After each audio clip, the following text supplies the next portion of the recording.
Señores, les decíamos que comienzan días decisivos para la designación del nuevo Papa en la Iglesia Católica.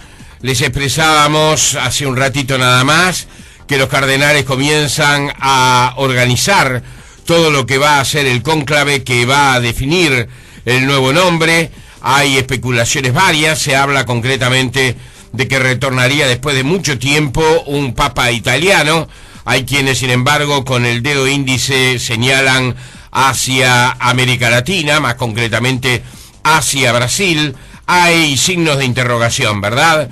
Estamos en línea en estos momentos y agradecemos muchísimo la colaboración de quien es especialista en temas religiosos del diario El Mundo de Madrid, José Manuel Vidal, especializado en temas de la Iglesia, como decíamos recién, que en estos momentos está allí en Roma o en el Vaticano, como ustedes prefieran. ¿Qué tal, Vidal? Buenos días y gracias por este tiempo.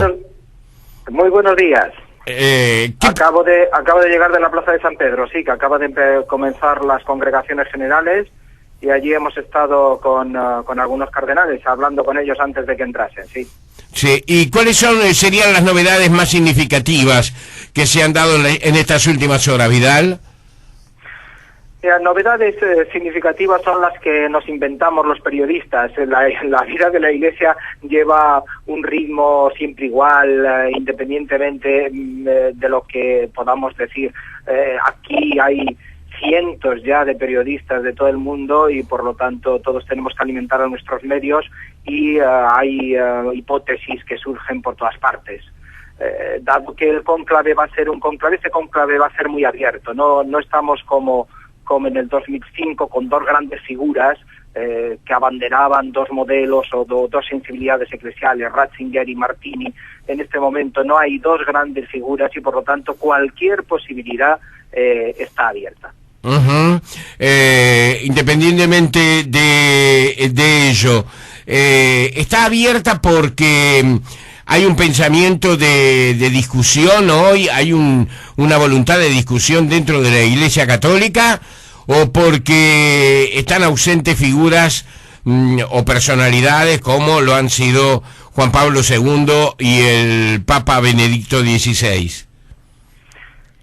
Yo creo que por ambas cosas, o por más cosas todavía. Es decir, primero, no hay grandes figuras descollantes. El pontificado de Juan Pablo II tapó a sus eventuales sucesores porque él era el gran Papa Magno, o fue el gran Papa Magno. Durante el pontificado de Benedicto XVI, las figuras un poco más descollantes tuvieron poco tiempo para consolidarse a nivel de la Iglesia universal, a nivel universal, y eso está incidiendo en el cónclave.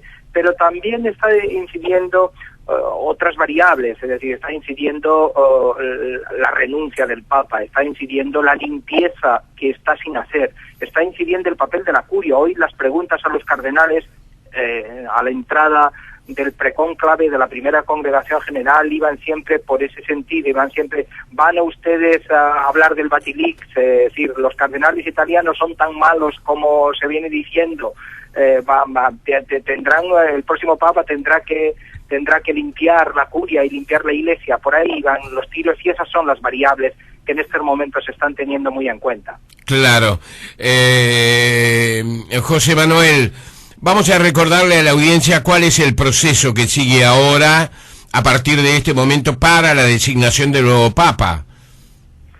Pues mira, hoy han comenzado precisamente a las 9:30 de la mañana las congregaciones generales, lo que se llama el precónclave, y esta mañana, o bien por la mañana o bien por la tarde, decidirán el día que comience el cónclave, el día exacto en que ya solo podrán entrar en la Capilla Sixtina, en el cónclave, los cardenales con derecho a voto, los cardenales electores, y todos los demás se quedarán fuera.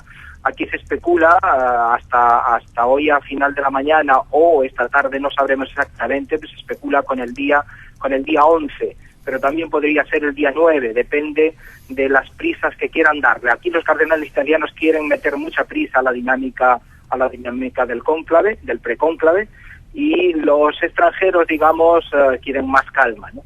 Entonces, una vez que comiencen que han comenzado las congregaciones generales, van a continuar durante al menos una semana prácticamente, y ese va a ser el ITER. No sabemos si los cardenales hoy han hablado a la entrada de las congregaciones generales, no sabemos si se les va a prohibir o no.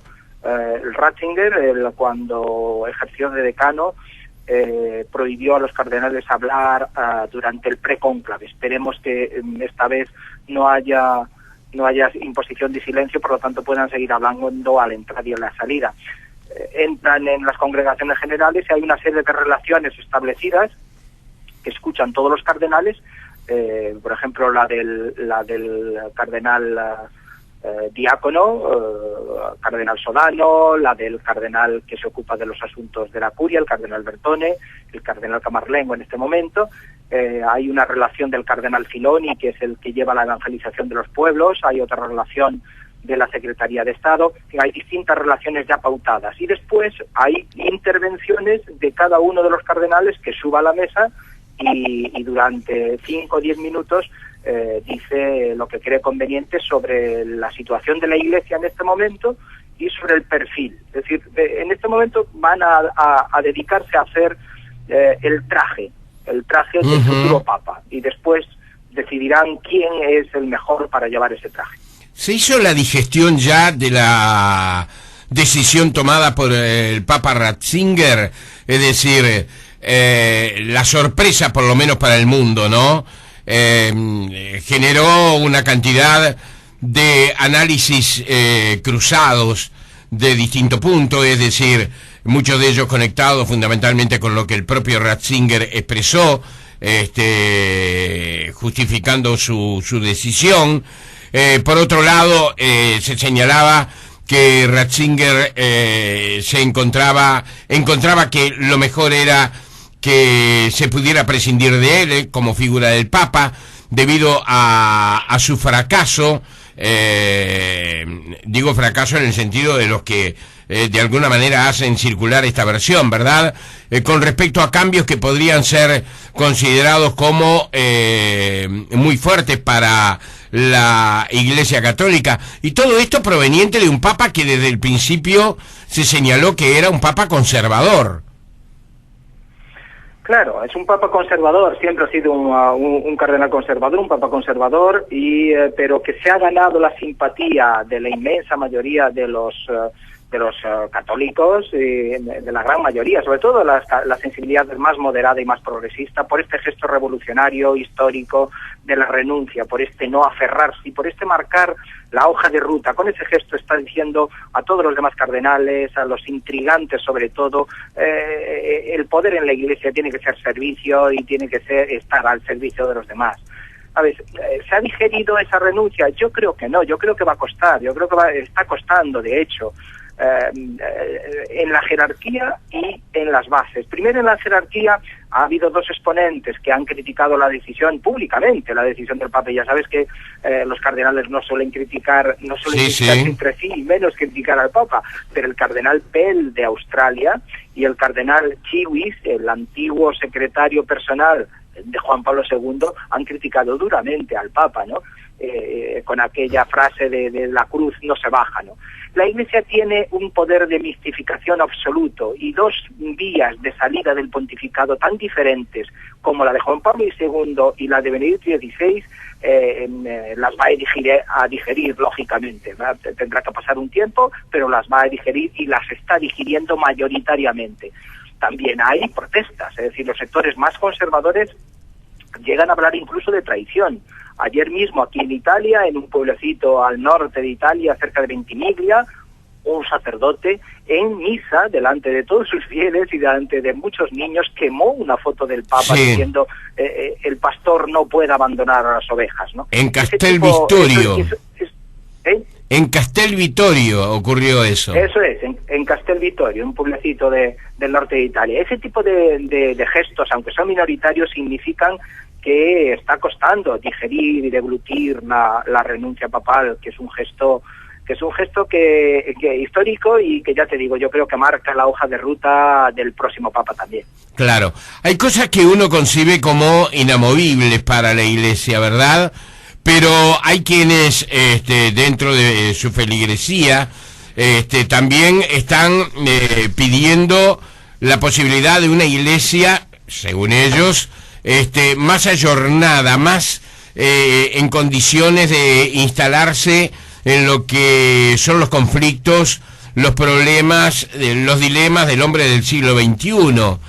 En ese sentido, ¿se va a elegir por el nombre, por el trayecto, o se va a elegir por la propuesta, José Manuel?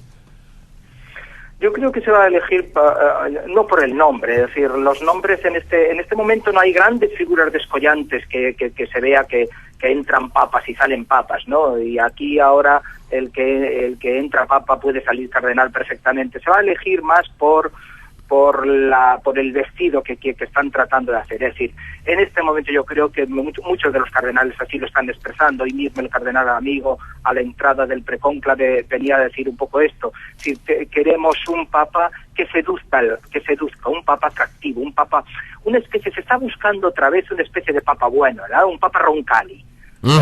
Un papa que en este momento el testimonio de la bondad, un papa que quiera a la gente, un papa que la gente en el mundo sienta que es querida por este papa y que irradie bondad, que irradie humanidad. Eso por un lado, que es muy importante. Y por otro lado, el papa que hacia adentro gobierne. Aquí se le está reprochando mucho a Benedicto XVI que dejó las riendas del gobierno en manos de la curia, ¿no? Eso que ya había hecho Juan Pablo II durante todo su pontificado de párroco itinerante, pero que a él no se le echó tanto en cara porque con su magnetismo lo cubría todo, y además tenía la curia en manos digamos más fiables o más expertas o que le ocasionaron menos problemas, ¿no? O sea, un papa bueno, un papa que gobierne y por supuesto un papa moderno, un papa que esté atento a las peticiones que vienen de las bases del mundo de hoy. La Iglesia tiene asignaturas pendientes, muchas, y tiene que resolverlas inmediatamente, a riesgo de perder el tren de la modernidad, ¿no? En Europa prácticamente lo estamos perdiendo, la secularización está arrasando, no somos capaces de volver a llenar los templos, ni muchísimo menos, y eso puede extenderse como una ola, como un tsunami por todo el mundo. Claro. A pesar de todo, se calcula que son 1.000 millones los fieles de la Iglesia Católica, ¿verdad? Y dentro... Sí, entre 1.000 y 1.200, sí. Ahí está. Esa cantidad es enorme, es imponente. Y está señalando, además, eso que decíamos recién, la confrontación de más de una idea a propósito de cómo debe manejarse la Iglesia Católica de aquí en más. Es extraordinario, porque por un lado se acusa a la Iglesia Católica de ser conservadora, que en algunos aspectos parece serlo, pero sin embargo parece muy viva, a través de la discusión que se generan, digamos, entre todos sus adherentes. Que la Iglesia, ya sabes que es una institución que cuenta con la sabiduría acumulada de 2000 años, y en ella puedes encontrar lo mejor y lo peor, y una cualidad excepcional a mi juicio, que es la complexio oppositorum que dicen ellos en latín, el saber casar perfectamente lo bueno y lo malo, todos los colores, para hacer una síntesis entre la tesis y la antítesis, de tal forma que siempre logran confluir en una síntesis que suele ser el mejor camino de supervivencia de esta institución, y que así se ha visto a lo largo de tantísimo tiempo, ¿no? Eso le permite estar muy atenta, por un lado, a las demandas que le vienen de fuera, y por otro lado, permanecer como una roca inamovible que da seguridad tanto hacia adentro como hacia afuera.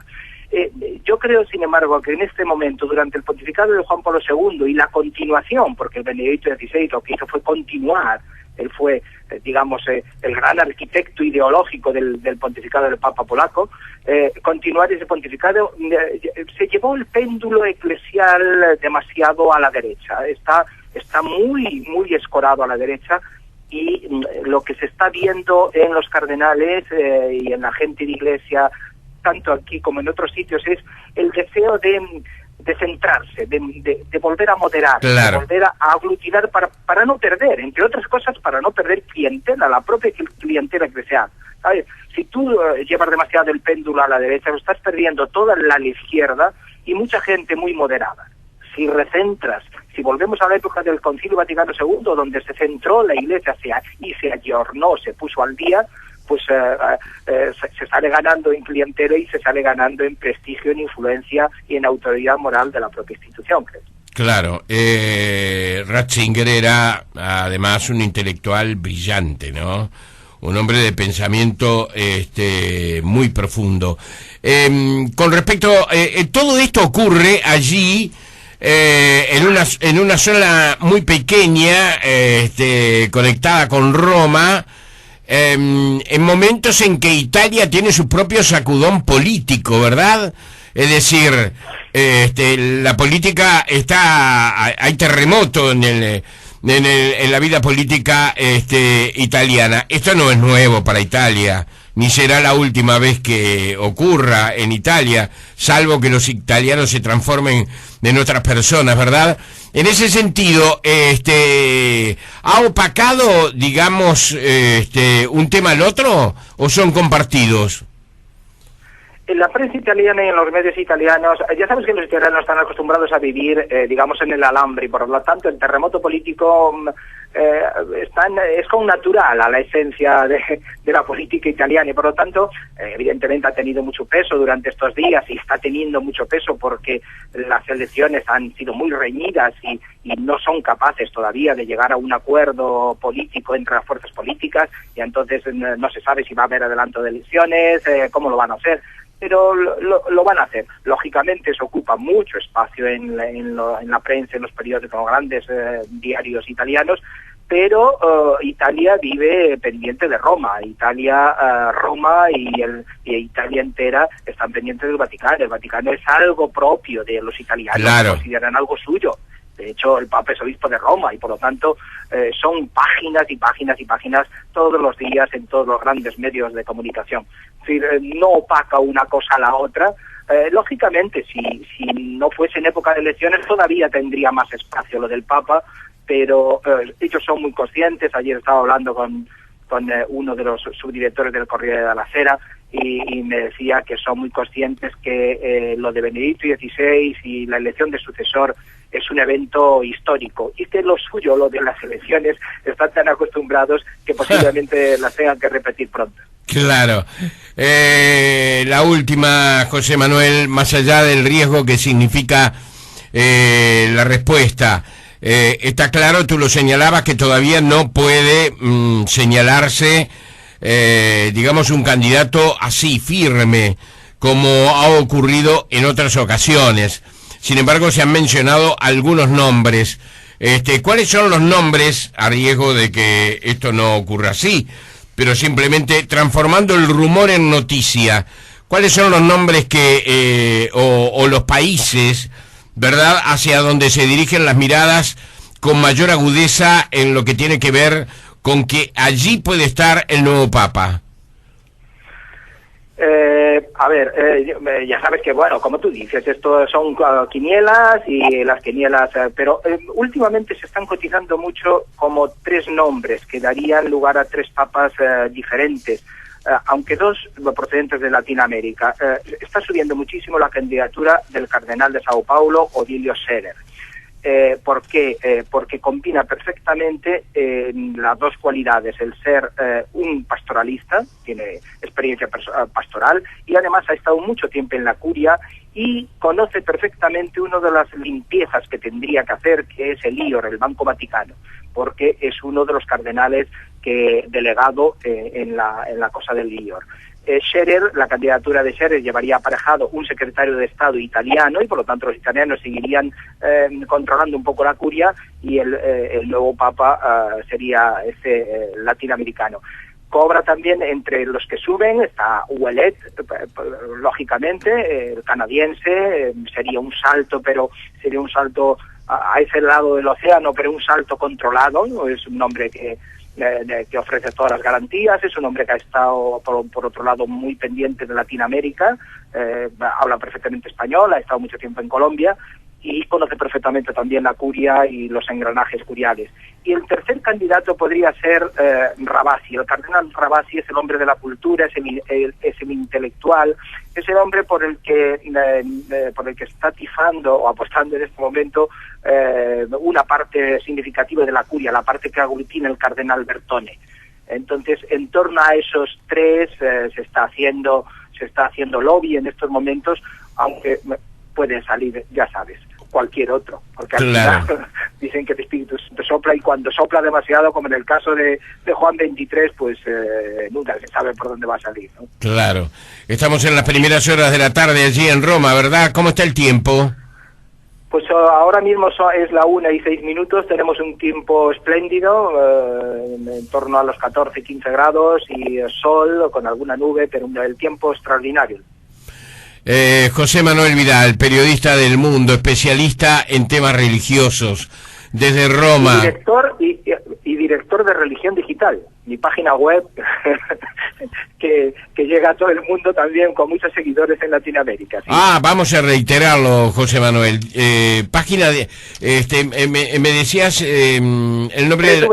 Religión Digital, todo junto, religiondigital.com, es la página web especializada absolutamente en información religiosa, donde podréis encontrar todos los días un cúmulo de noticias y de análisis sobre todo esto que está pasando en Roma.